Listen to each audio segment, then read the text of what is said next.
ব্যক্তি সুজাতা বড় নয়, দল বড়। বুধবার বড়জোড়ার সাহারজোড়া গ্রাম পঞ্চায়েতের কাঞ্চনপুর গ্রামে নির্বাচনী প্রচারে গিয়ে বললেন বিষ্ণুপুর লোকসভা কেন্দ্রের তৃণমূল প্রার্থী সুজাতা মণ্ডল।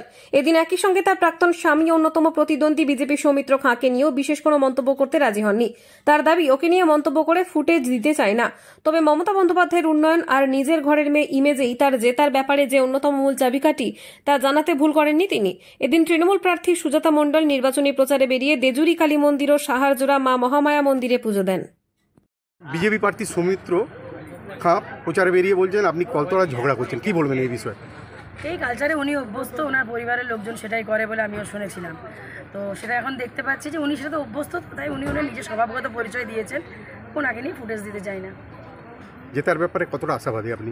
মমতাদির উন্নয়নকে মানুষ জেতাবে। ব্যক্তি সুজাতা বড় নয়, দল বড়।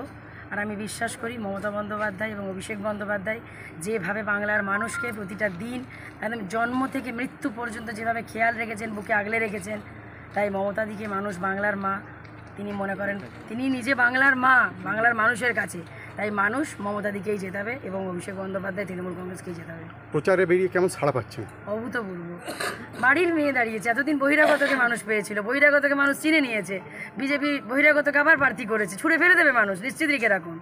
আর আমি বাড়ির মেয়ে, বিষ্ণুপুর লোকসভার প্রতিটা আনাচে কানাচে আমার যোগাযোগ, এবং আমার বাড়ি সবচেয়ে বড় কথা, আমি বিষ্ণুপুর লোকসভার বড়জোড়া ব্লকের আমি মেয়ে। তাই বাড়ির মেয়েকে, ঘরের মেয়েকেই, একটা কথাই হয়েছিল না 21 সালে, যে বাংলা নিজের মেয়েকেই চায়, এবার বিষ্ণুপুর লোকসভাও নিজের মেয়েকেই চাইবে।